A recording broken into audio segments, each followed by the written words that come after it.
دوسرا آپ کی ٹائز اپنے ملک کے ساتھ کہ آپ واپس آئیں گے یا نہیں, آپ فیملی آپ کی یہاں پہ ہے یا نہیں, پراپرٹی ہے یا نہیں, آپ کی جاب یہاں پہ کوئی ڈیسنٹ ہے یا نہیں, کہ یا آپ بس موقع ملنے پہ اسکپ کر جائیں گے.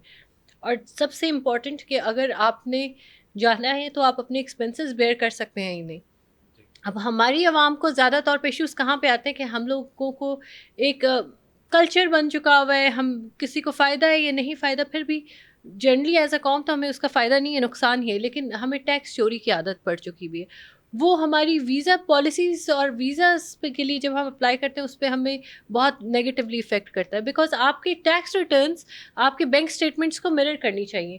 آپ کے بینک اکاؤنٹس میں ملٹیپل مطلب کہ ٹرانزیکشنز ہو رہی ہوتی ہیں, نہیں ہو رہی ہوتی ہیں, اور آپ نے ٹیکس ریٹرنس میں دیکھے مطلب کہ کروڑوں کی اربوں کی آپ کے اکاؤنٹ میں ٹرانزیکشن ہوئی ہوئی ہے, اور ٹیکس ریٹرنس میں آپ 4-5 لاکھ مشکل سے ٹیکس پے کریں. سو دین وہ it doesn't make any sense to the immigration officer. وہ جسٹیفائی نہیں کر پاتے کہ آپ کے پاس اتنی انکم, اتنی ٹرانزیکشنز اور ٹیکس آپ بس اتنا پے کریں. اس کا مطلب ہے کہ آپ نے اپنے ڈیکلریشن فارم, اپنے ویزا فارم کے اوپر جھوٹ بولا ہے. سیکنڈلی ایک امپورٹنٹ چیز ہے, اگر آپ کہتے ہیں کہ جی میری انکم 1.5 لاکھ روپیہ ہے, 4 لاکھ روپیہ ہے, 5 لاکھ روپیہ ہے, ٹھیک ہے آپ نے وہ لکھ تو دیا, لیکن اس کو ثابت آپ کیسے کریں؟ آپ کے کیا بینک اکاؤنٹ میں اتنی انکم آ رہی ہے کہ آپ نے ٹیکس ریٹرنس میں آپ اس اماؤنٹ پہ ٹیکس پے کریں یا نہیں؟ یہ ساری چیزیں جو ہیں وہ بہت میٹر کرتی ہیں. اور سب سے بڑا ریڈ فلیگ جس کو کہ ہم نے ویزا اپلائی کرتے ہوئے ہمارے لوگوں نے ایک طریقہ کار بنا لیا, انہیں پتہ ہی نہیں ہے کہ سب سے بڑا ریڈ فلیگ ہے جس کی وجہ سے ریجیکشن ہوتی ہے, وہی ہوتی ہے کہ بالکل ٹریول کرنے سے پہلے یا ویزا اپلائی کرنے سے پہلے اکاؤنٹ میں ڈھیر سارے پیسے جمع کرا دیتے ہیں اپنی افورڈیبلٹی شو کرنے کے لیے. سو ویزا آفیسر یہ دیکھ رہا ہوتا ہے کہ آپ کیا جو اماؤنٹس آپ کے اکاؤنٹس میں یا ٹرانزیکشن شو کر رہے ہیں اس کی کنسسٹنسی کیا ہے. وہ یہ تو نہیں ہے کہ بس ویزا کے لیے آپ نے جمع کروا دیا. تو that is also something very important in this. اچھا, اب ہم بات کریں ورک ویزا کی بات کریں. دیکھیں جو ورک ویزاز ہیں نا, سب سے ایزی اگر اپلیکیشن صحیح طریقے سے فائل کی جائیں تو سب سے ایزی ہے کینیڈا اور یو کے, کیونکہ وہاں پہ کے لوگ, اور امریکہ بھی ایکچولی, کیونکہ وہاں کے لوگ عوام جو ہے ان کے اپنے نیشنلس, وہ ان کو کنوینئنس کی بہت عادت ہے. So they don't like to work. ان کو گورنمنٹ کی طرف سے اتنی فیسلٹیز ملتی ہیں کہ ان دے اوائڈ بیسک جاب, نیٹیوز جو ہیں. سو اس لیے ایگزیکٹلی اگر آپ کا پیپر ورک صحیح طریقے سے فائل کیا گیا ہے اور اگر آپ کوالیفائی بھی کرتے ہیں اور ڈاکومنٹیشن پراپرلی کی گئی ہے تو کینیڈا, یو کے اور یو ایس اے سب سے ایزی ہیں ورک پالیسیز کو لے کے. They very employment friendly countries. Secondly جو ایک امپورٹنٹ چیز ہے کہ وہ ان ایکسپینسو بھی ہیں. آپ کو یہاں پہ بہت سے لوگ چارج کرتے ہیں ورک ویزاز کا. میں نے پاکستان میں ایک ٹرینڈ دیکھا ہے which is illegal to do so. آپ ورک ویزا کا, امپلائمنٹ ویزا کا چارج نہیں کر سکتے. کنسلٹنسی آپ چارج کر سکتے ہیں, جاب آفر لے کے دینے کا یا ایسی کسی چیز کا آپ چارج نہیں کر سکتے. It's completely illegal. سیکنڈلی ایک آج کل پورچوگل میں بہت سی آپشنس ہیں. پورچوگل میں لیبر چیپ ہے, سو بہت سے لوگ پورچوگل میں ہائرنگ کرتے ہیں, ورک ویزا ریلیٹڈ بھی کرتے ہیں. اور سب سے مزے کی جو نیوز ہے جو کہ ہماری عوام کو پتہ ہی نہیں ہے وہ یہ ہے کہ جرمنی, اٹلی جیسے کافی ممالک ایسے ہیں جنہوں نے یہ شرط ہی ختم کر دی ہوئی ہے کہ آپ صرف آپ کے پاس جاب آفر ہو تو پھر ہی آپ ورک ویزا اپلائی کر سکتے ہیں. نہیں, وہ کہتے ہیں کہ آپ اگر کوالیفائڈ ہیں, اسکلڈ ہیں, تو ہم آپ کو ویزا دیں گے. تو بس آپ کا پیپر ورک, چیزیں, everything should be done in a prep and proper way. That is what they require. وہ یہ نہیں ریکوائر کرتے کہ آپ کو یہاں سے آفر ملے گی تو تب ہی آپ آ سکتے ہیں. وہ کہتے ہیں آپ اگر کوالیفائڈ ہیں, اسکلڈ ہیں, آپ آئیں اور پھر یہاں پہ سرچ کر لیں. تو وہ اس میں کوئی حرج نہیں ہے. اچھا, مائیگریشن کے حوالے سے ہم اگر کوئی فیملی جانا چاہتی ہے تو وہ کس ملک میں جائے, اس کے لیے آسانی کس ملک میں؟ دیکھیں ہر فیملی ڈفرینٹ ہے. ہر فیملی کے فیملی سائز, بچوں کی ایجز, ایڈلٹ جو مین اپلیکنٹ ہے اس کا ایج گروپ, اور سیکنڈلی وہ مائیگریٹ کرنا چاہتے ہیں, اور if they only want a second passport. یہ دو بڑے امپورٹنٹ فیکٹرز ہیں, 2-3 امپورٹنٹ فیکٹرز اس میں آ جاتے ہیں کہ ہر ملک میں جو بچوں کی یا ڈپینڈنٹس کی ایج لمٹ ہے وہ ڈفرینٹ ہے. کچھ ملک پیرنٹس کو ڈپینڈنٹس کی طرح کاؤنٹ کرتے ہیں, کچھ نہیں کاؤنٹ کرتے.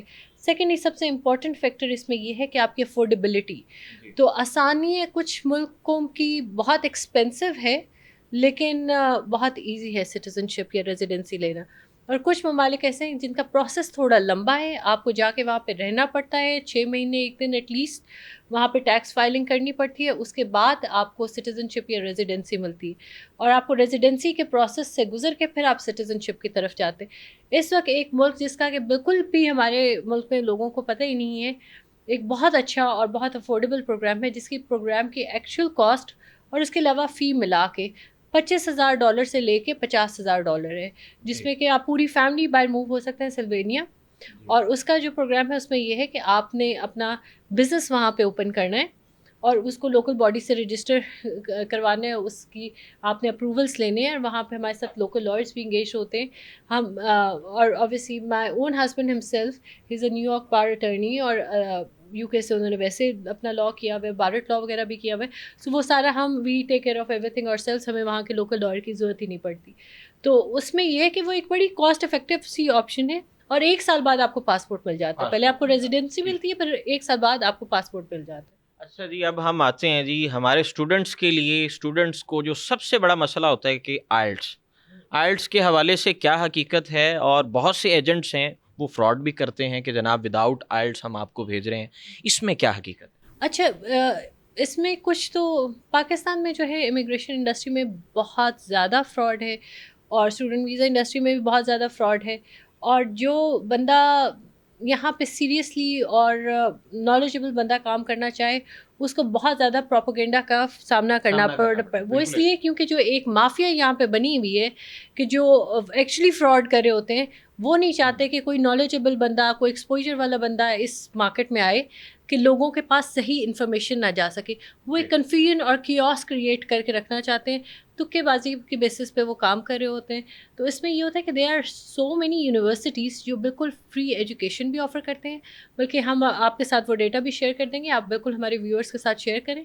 وہ بچے جو نہیں افورڈ کر سکتے فی دینا، یا کسی ریزن کی وجہ سے، اب آپ کو پتہ ہے ویسے ہی بہت ایکسپینسو ہو گیا ہے ڈالر یورو پاؤنڈ، ہم آپ کو لسٹ بھی پرووائڈ کر دیں گے، آپ بالکل ویورز کے ساتھ شیئر کریں۔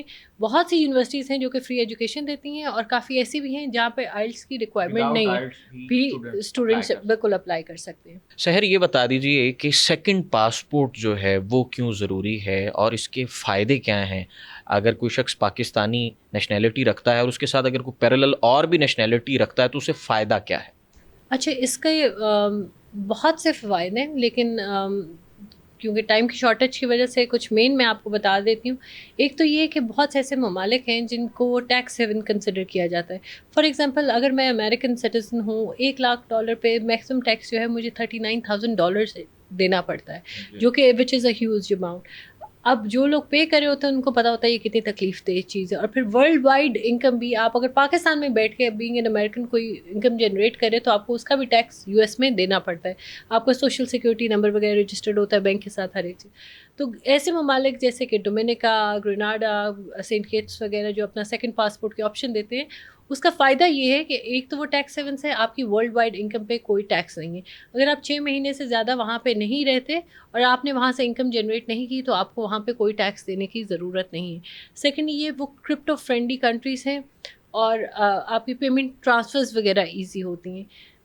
تھرڈلی اینڈ موسٹ امپورٹنٹلی، یہ ممالک چاہے ویسے اتنے امپورٹنٹ یا بہت کہہ سکتے ہیں اکنامکلی اسٹرانگ ممالک نہیں بھی ہوں گے، لیکن ان کے پاسپورٹ کی بہت اسٹرینتھ ہے، جس کی وجہ سے ان پاسپورٹ ان کے اتنے اسٹرانگ ہے کہ ان پہ 142+ کنٹریز ویزا فری انٹری ہے، جس سے کہ بہت سے ایسے ممالک ہیں جس میں یو کے، یورپ پورا تقریباً کور ہو جاتا ہے، سنگاپور، ملیشیا، آپ کا ساؤتھ ایسٹ، فار ایسٹ، کافی ممالک جو ہیں آپ ویزا فری ٹریول کر سکتے ہیں۔ اور ان کے اوپر آپ کا اگر جو ممالک نہیں بھی ایڈ، جیسے کہ فار ایگزامپل کچھ پاسپورٹس میں امریکہ اور کینیڈا نہیں ایڈ، لیکن اگر آپ ویزا اپلائی کریں تو آپ کا ود ان 45 days آپ کے 10 سال کے ویزاز ان پہ ڈائریکٹلی ان پاسپورٹس پہ لگ جاتے ہیں۔ ان پاسپورٹس کو استعمال کرتے ہوئے کینیڈا اور امریکہ، یو کے کی اور یورپ کی ریزیڈنسی لینا بھی بہت آسان ہو جاتا ہے، بہت کم پیسوں میں آپ ریزیڈنسی لے سکتے ہیں۔ اور موسٹ امپورٹنٹلی ان کا فائدہ یہ بھی ہے کہ آپ کے بچے جو ہیں وہ ایک